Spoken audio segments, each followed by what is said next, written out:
Question number 4. In your opinion, how does the recent papal decree, Traditionis Custodes, the guardians of tradition, fit into the context of what is happening on the global level? In other words, Pope Francis on the 16th of July issued a startling, unexpected decree canceling the 1,000-year-old liturgy of the Church, saying we must now have only one liturgy, the one that was written and introduced in the 1960s. You believe that there's a connection between this decision of Pope Francis and the preparation of the Church to ally itself to this new global order in the Great Reset. Can you explain how the prayers in the Church are related to the Great Reset? The decision to abolish the traditional liturgy, which was restored to the Church by Benedict XVI in 2007, is not an isolated incident and must be contextualized in a broader perspective. Bergoglio acts on two fronts: an ideological one, with which he wants to prevent any expression of dissent with respect to the failure of the new conciliar path, and also a spiritual one, aimed at preventing the propagation of the objective good of the holy sacrifice of the Mass, in order to favor those who see that Mass a terrible obstacle to the establishment of the new order, Novus Ordo Seculorum, that is, the reign of the Antichrist. It is not possible to believe that Bergoglio does not clearly understand the consequences deriving from his decision, or that he doesn't realize that depriving the Church of the Apostolic Mass is an assist to the enemies of Christ and to the demon himself. It is as if a commander of a division in the height of battle would order his soldier to fight against tanks using slingshots, laying down the most effective weapons that would enable victory over the adversary.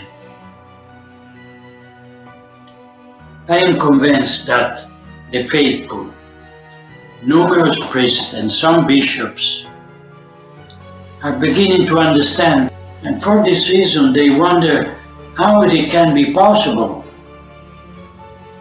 that Bergoglio shows so much fury against a sacrosanct rite that is over 1,000 years old,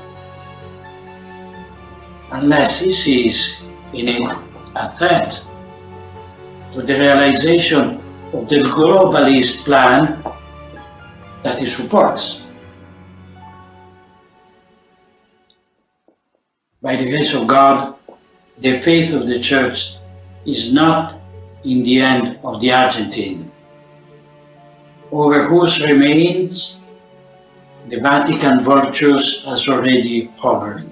Bishop Viganò, you are telling us that the decision to change the liturgy and to abolish the old liturgy does have something to do with this general crisis and the New World Order. What should be the reaction of people in the Church to what is happening, as the Church seems increasingly to be accommodating itself to a plan organized by people outside of the Church?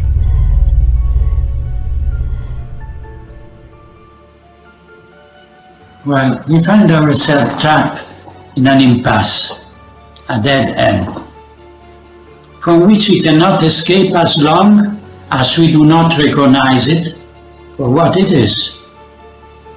If we think that the present crisis can be solved by addressing ourselves to the civil or religious authority, as if we were in condition of relative normality, we continue to not understand that the responsibility for this crisis lays precisely in a betrayal carried out by those who hold authority.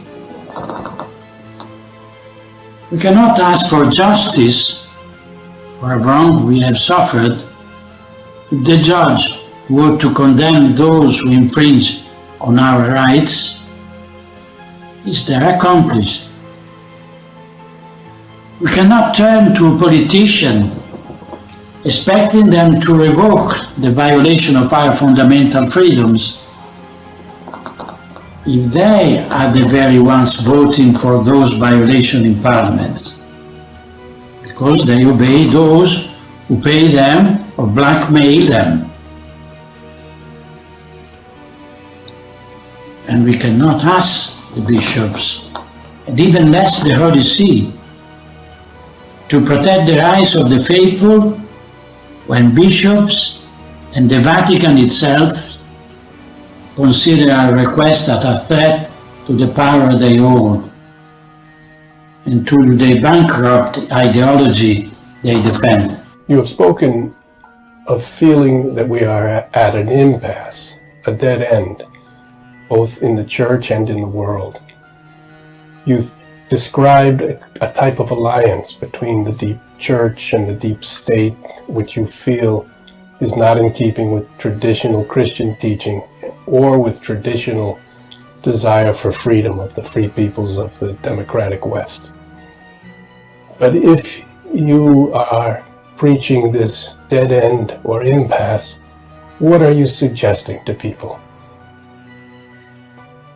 Catholics are naturally oriented towards order, to respect for authority and the hierarchy. Because this order and authority emanate from the wisdom of God and are necessary for the government of both public affairs as well as the church. But precisely because the authority of man comes from God, so that he may pasture the sheep that he has entrusted to him, not so that he may scatter them. Otherwise, he would have chosen Judas and not Simon Peter. Similarly, the authority of temporal rulers finds its legitimization in good government, not in making citizens into slaves or forcing them to do evil, preventing them from pursuing the proximate end of an honest life, in the final end of eternal salvation. If authority fails in its duties, and even betrays and subverts them, it is no longer entitled to demand the obedience of its subjects.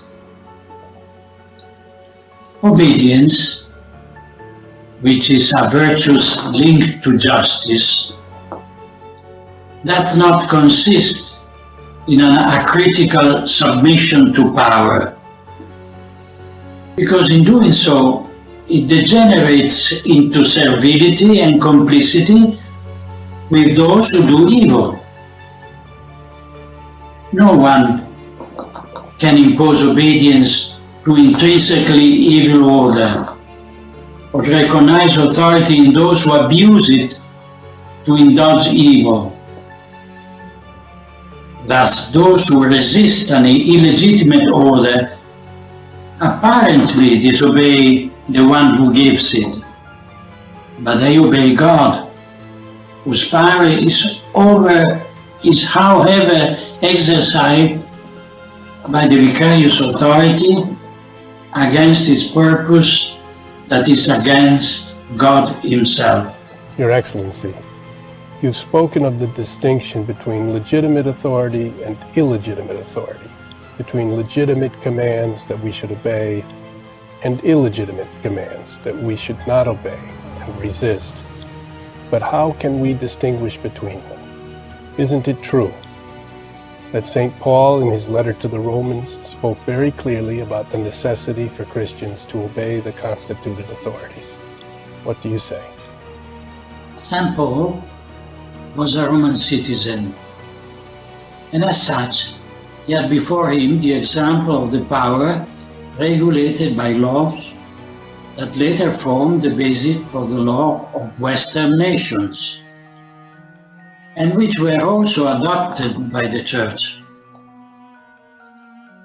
The authority that governs us today, instead, has cancelled millennia of Greco-Roman and Christian civilization, bringing us back to the barbarian of the Assyrians, to the absence of law, an absolute principle to which even authority itself is bound to conform.